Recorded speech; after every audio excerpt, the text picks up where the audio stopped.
ሰላም ጤና ይስጥልን ውድ ሪፖርተር ተከታታዮች የሰዓቱን ዜናዎች ቀጥዬ ያሰማችኋለሁ። በቅድሚያም አርዕስተ ዜና። በምክክሩ የፌዴራል ከተሞች አደረጃጀት አጀንዳ ላይ የሚወያየው 500 አባላትን የያዘው ቡድን ከፍተኛ ልዩነቶች በመኖራቸው የጋራ ስምምነት የተደረሰበት ምክረ ሀሳብ ለማቅረብ መቸገሩን ተሳታፊዎች አረጋግጠዋል። በሀገራዊ ምክክሩ ስም ፖለቲካዊ ትርፍ ለማጋበስ የሚደረጉ ጥረቶችን ኮሚሽኑ እንዲመረምር ተቃዋሚ ፓርቲዎች ጥያቄ አቅርበዋል። አብራችን ቆዩ።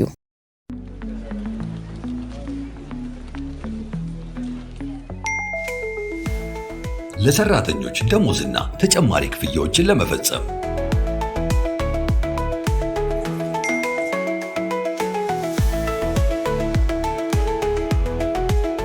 ከዶላር፣ ዩሮ እንዲሁም ፓውንድ አካውንቶ ወደሚፈልጉት አካውንት ገንዘብ ለማስተላለፍና ክፍያ ለመፈጸም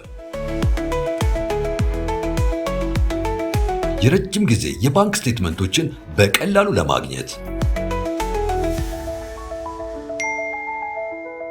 የበረራ ትኬትን ካሉበት ሆኖ ለመግዛት እንዲሁም ማረጋገጫ ደረሰኝን ለማግኘት በተጨማሪም የተለያዩ ድርጅቶች ክፍያዎች ለመፈጸም የኢትዮጵያ ንግድ ባንክን የኢንተርኔት ባንኪንግ አገልግሎት ሲመርጡ በየትኛውም ጊዜና ቦታ ፈጣን እንዲሁም ጥራት ያለው የኢንተርኔት ባንኪንግ አገልግሎት ለማግኘት ያስችላቸዋል። የኢትዮጵያ ንግድ ባንክ ሁሌም የሚተማመኑበት ባንክ።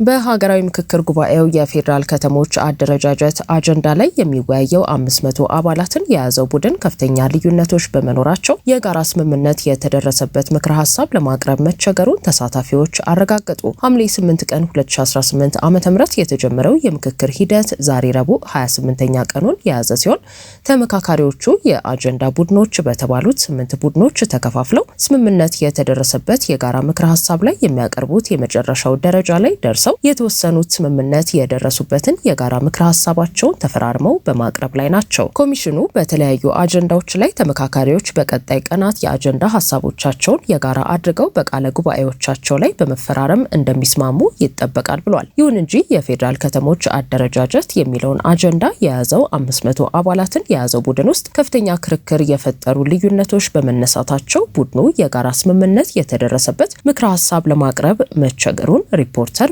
ምክክሩ እየተሳተፉ ከሚገኙ ምንጮች አረጋግጧል። ከድሬዳዋ ጋር በተገናኘ አሁን ያለው የ40-40-20 የአስተዳደር ስርዓት ቀርቶ የፌዴራል አካል እንድትሆን በአብዛኛው ተመካካሪ ከመግባባት መደረሱን የጠቆሙት ምንጮቹ በልዩነት ድሬዳዋ ከተማ ለኦሮሚያና ለሶማሌ ክልሎች ተጠሪ ትሁን የሚሉ ሀሳቦች ተነስተው እንደነበር፣ ሆኖም በድሬዳዋ ከተማ የሚገኘውን ብዝሃነት ለማስጠበቅና ለማስቀጠል ለፌዴራል መንግስት ተጠሪ ብትሆን የበለጠ አዋጭ ይሆናል የሚለው ሀሳብ ገዢ ሆኖ በስልታዊ ቡድን ደረጃ ከመግባባት ተደርሶበታል። ነገር ግን ተመካካሪዎቹ በአዲስ አበባ ህጋዊ አቋም ምን መሆን አለበት በሚለው መሰረታዊ ጉዳይ ላይ የሀሳብ ልዩነት በመፈጠሩ ቡድኑ የጋራ ስምምነት ላይ ደርሶ ምክረ ሀሳብ ለማቅረብ በሚያስችለው አቋም ላይ አይደለም። ስማቸው እንዳይጠቀስ የጠየቁ የፌዴራል ተቋማትንና የፖለቲካ ፓርቲዎችን የወከሉ አንድ የምክክሩ ተሳታፊ የፌዴራል ከተሞች አደረጃጀትን በተመለከተ በተለይም በ10 ጥቃቅንና በ50 ንዑስ ቡድኖች ተከፍሎ ሲካሄድ በነበረው ውይይት ወቅት አዲስ አበባና ድሬዳዋ ከተሞች የፌዴራል አካል ይሁኑ የሚሉ የብዙሃን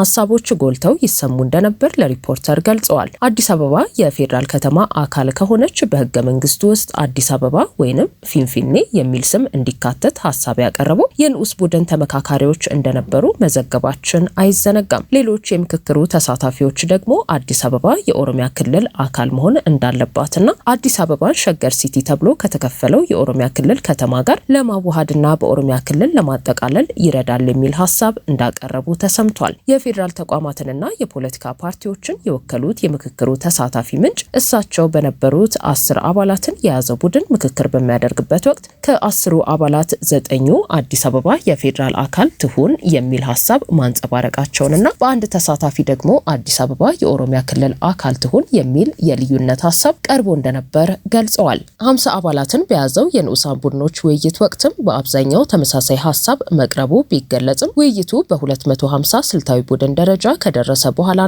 500 አባላት ላሉት ቡድን ለመቅረብ በተጠናቀረው ቃለ ጉባኤ ላይ ግን የተለያዩ የልዩነት ሀሳቦች በመቅረባቸው ከመግባባት ለመድረስ ክርክር መፍጠሩን ተናግረዋል። በዚህም ወቅት ቢሆን የአብዛኛው ተሳታፊ ድምጽ አዲስ አበባ የሁሉም ከተማ ናት፣ የኢትዮጵያ ዋና ከተማ ናት፣ የአፍሪካ መዲና ናት፣ የዓለም የዲፕሎማሲ ከተማ ናት፣ ስለዚህ የሁሉም መኖሪያ ናት፣ ለአንድ ወገን ብቻ ተነጥሎ የባለቤትነት መብት ሊሰጠው አይገባም የሚል መሆኑን ገልጸዋል። ነገር ግን አዲስ አበባ የፌዴራል ከተማ አካል ትሁንና የኦሮሚያ ክልል መቀመጫ መሆን አለባት፣ ይህም በህገ መንግስቱ እውቅና ይሰጠው የሚል ሀሳብ ከኦሮሚያ ፖለቲከኞችና ከሌሎች የክልሉ ተወካዮች መቅረቡ ታውቋል። እነዚህ ተመካካሪዎች አዲስ አበባ የሁሉም ከተማ ናት በሚለው ጉዳይ የሚስማሙ ቢሆንም ወደፊት የሆነ አካል መጥቶ እናንተ የዚህ ከተማ ህጋዊ ባለቤት አይደላችሁም ቢል የምንመልሰው የለንም፣ ስለዚህ ይህ እውቅና በህግ እንዲደገፍልን እንፈልጋለን በማለትም ምክንያታቸውን አስረድተዋል። ቁጥራቸው የሚበዙ ተመካካሪዎች ግን አዲስ አበባን ለአንድ ወገን ብቻ መስጠት እንደ ሀገር አደጋ ያመጣል ብለው ማስረዳታቸውን ምንጮቹ ገልጸዋል።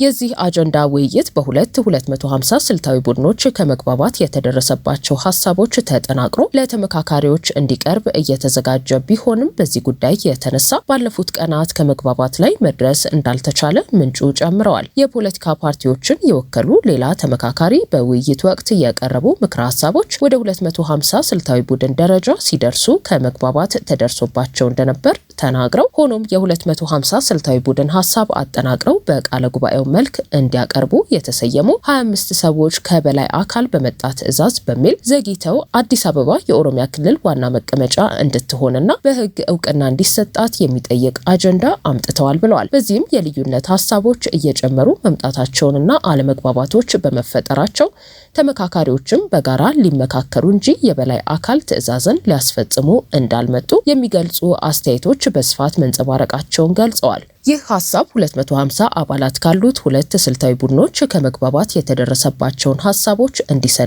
በጋራ በተመረጡ 30 አባላት ከመግባባት ላይ ሳይደረስበት 500 አባላትን ለያዘው ቡድን ሀሳቡ እየቀረበ ከ5 ቀናት በላይ ማስቆጠሩንም ተናግረዋል። ይህ አጀንዳ ለአብነት የብልጽግና ፓርቲ ተወካዮችን ጭምር ለሁለት ከፍሎ ያከራከረ መሆኑን አንደኛው ወገን የፌዴራል አካል ትሁን በሚለው መስማማቱን፣ ሌላኛው ወገን ደግሞ የፌዴራል አካልና ዋና መቀመጫ ትሁን የሚለው እንዳለ ሆኖ የኦሮሚያ ክልል ዋና መቀመጫ መሆኗን በህግ እውቅና እንዲሰጠውና ልዩ ተጠቃሚ እንድትሆን መጠየቁን ገልጸዋል። በዚህ አጀንዳ ላይ አንድ ወገን ገዢ በሚሆነው ሀሳብ ላይ ለመስማማት ፈቃደኛ ካልሆነ ይህም ወደ ህዝባዊ ውሳኔ ቢያመራ በተካረረ ስሜት አሸናፊና ተሸናፊ ሊያመጣ እንደሚችል ስጋታቸውን ገልጸው በመሆኑም ጉዳዩን ላልተወሰነ ጊዜ ማቆም ይሻላል ብለው እንደሚያስቡና ነገሩ ወደዚያ ሁኔታ ሊያመራ ይችላል ብለው እንደሚያምኑም አስረድተዋል። በአዲስ አበባ ጉዳይ ላይ ስምምነት ሊደረስ ባለመቻሉ በሌሎች አጀንዳዎች ላይ የሚመክሩ ቡድኖች በተስማሙበት የጋራ ምክረ ሀሳብ ላይ ቃለ ጉባኤ ከመፈረም መቆጠባቸውን እንደታዘቡም ገልጸዋል። ይህ ጉዳይ ገና ምክረ ሀሳብ ሳይሰጥበት ባልተገባ መንገድ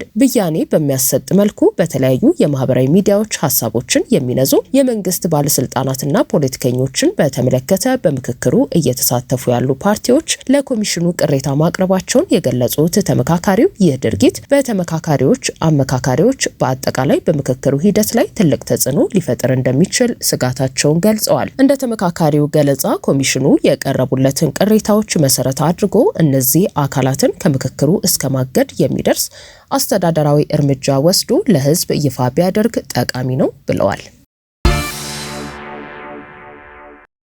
በሀገራዊ ምክክሩ ስም ፖለቲካዊ ትርፍ ለማጋበስ የሚደረጉ ጥረቶችን ኮሚሽኑ እንዲመረምር አብን ጠየቀ። እናት ፓርቲን በበኩሉ ምክክሩ የጥቂት አካላት ፍላጎት ማስፈጸሚያ እንዳይሆን ትኩረት ይሻል ብሏል። የአማራ ብሔራዊ ንቅናቄ በኢትዮጵያ ሀገራዊ ምክክር ኮሚሽን የአሰራርና የሂደት አካሄድ ላይ ያቀረባቸው መሰረታዊ ቅሬታዎችና ስጋቶች አጥጋቢ ምላሽ ካላገኙ ከምክክር ሂደቱ ራሱን ሊያገል እንደሚችል ለኮሚሽኑ በጻፈው ደብዳቤ ያሳወቀ ሲሆን ኮሚሽኑ የተነሱትን መሰረታዊ ስጋቶች በቸልታ ከማለፍ ይልቅ ቆም ብሎ ሂደቱን እንዲመረምር፣ እንዲያስተካክል፣ የሁሉም ኢትዮጵያውያንን እምነት የሚመልስበትን ሁኔታ እንዲፈጥርና እውነተኛውን ሀገራዊ ምክክር እንዲመርጥ ጥሪ አቅርቧል። አብን ወደ ሀገራዊ ምክክሩ የገባው የሀገሪቱን ጥልቅ ፖለቲካዊ ችግሮች በኃይል ሳይሆን በውይይትና በመደማመጥ ለመፍታት በነበረው ጽኑ እምነት መሆኑን አስታውሶ ሆኖም በሂደቱ ውስጥ ከተራ የአሰራር ችግር ያለፉ የሂደቱን አካታችነት፣ ገለልተኝነት፣ ፍትሐዊነትና ህጋዊ ተቀባይነት ስርዓት አደጋ ላይ የሚጥሉ ተደራራቢ ክፍተቶች መታየታቸውን ገልጿል። በውይይቱ ሂደት ቀድሞ የተወሰነ የፖለቲካ ውጤት ለማምጣት የታለመ የተመረጠ ተሳትፎ፣ የቡድን ብልጫና ያልተመጣጠነ የቁጥር ስብጥር መኖሩ፣ የውይይት መድረኮች ከተጀመሩ በኋላ አዳዲስ ተሳታፊዎችን መመደብ፣ ተሳታፊዎችን ከተመደቡበት የስራ ቡድን ውጪ ማዛወርና የብልጽግና ፓርቲ ከፍተኛ አመራሮች በሌሎች ቡድኖች ውስጥ በመግባት ጫና ለመፍጠር መሞከራቸው፣ በባለሙያዎች የቀረቡ ሰነዶችና አቀራረቦች ገለልተኝነት የጎደላቸው መሆናቸውና የአንድን ወገን የፖለቲካ ትርክት ብቻ ለማስረጽ መሞከሩ፣ በአዲስ አበባ ከተማ አስተዳደር አወቃቀር ዙሪያ የሚደረጉ ውይይቶች በአንድ ወገን የቁጥር ብልጫ ሌላውን በሚያገል መልኩ መመራታቸውና ይህም ተጨማሪ ሀገራዊ ውጥረት የሚፈጥር በመሆኑ አጀንዳው በአስቸኳይ እንዲቆም መጠየቁን ገልጿል። አብን ኮሚሽኑ ሂደቱን ኦዲት እንዲያደርግ፣ አዳዲስ ተሳታፊዎችን የመመደብና ባጅ መስጠት አሰራር እንዲያቆም፣ ገለልተኛ የቅሬታ ሰሚ አካል እንዲያቋቁምና ለቀረቡት ጥያቄዎች በሙሉ ይፋዊ የጽሁፍ ምላሽ እንዲሰጥ ጠይቋል። ኮሚሽኑ እነዚህን መሰረታዊ ስጋቶች ቸል ብሎ ወደ ቀጣይ ምዕራፍ የሚሸጋገር ከሆነ ሂደቱ የአንድን ወገን የፖለቲካ ፍላጎት ለማስፈጸሚያነት ከመዋል በላይ ታሪካዊና ሕጋዊ ተቀባይነት እንደማይኖረው በመግለጽ ከሂደቱ ራሱን ማግለልን ጨምሮ አስፈላጊውን የፖለቲካ እርምጃ እንደሚወስድ አሳስቧል። የተሳታፊዎች ለውጥ በአፋጣኝ እንዲቆምና ግልጽነት በጎደለው አሰራር አዲስ ተሳታፊ እንዳይመደብ ወይንም አዲስ ባጅ እንዳይሰጥ ገለልተኛ የሂደት ኦዲት እንዲደረግ፣ የተሳታፊዎች ምርጫ፣ ምደባ፣ የቡድን ስብስብ፣ በኃይል የተደረገ ተጨማሪ ቅስቀሳ፣ የባጅ አሰጣጥ፣ የባለሙያዎች አመዳደብና የህግ ስርዓት አተገባበር በገለልተኛ አካል እንዲመረመርና ውጤቱ ለህዝብ ይፋ እንዲደረግ፣ አስፈላጊ የሂደት መረጃዎች በግልጽ እንዲቀርቡ፣ ተሳታፊ የፖለቲካ ድርጅቶች የሂደቱን ተቋማዊነት በራሳቸው መመዘን እንዲችሉ ገለልተኛ የቅሬታ ስርዓት እንዲቋቋም፣ የተሳታፊዎች ምርጫ፣ የመደብ የቀደሙ ቃለ ጉባኤዎች ምርመራ ማካሄድ፣ በአዲስ መልክ ድንገት የመጡ አጀንዳዎችን መገምገምና ማረም፣ እንዲሁም የባለሙያዎች አፈጻጸምና የሂደት ጉድለቶችን የሚመለከቱ ቅሬታዎች በነጻ አካል እንዲመረመሩ ሲልም ጠይቋል። ተቃዋሚው እናት ፓርቲም በበኩሉ ምክክሩ የሚደረገው በብሔራዊ መግባባት ሀገርን ለማጽናት እንጂ የቡድን የበላይነትን ለማንበርና ሌላ አዲስ የእርስ በርስ ጦርነት ለማዋለድ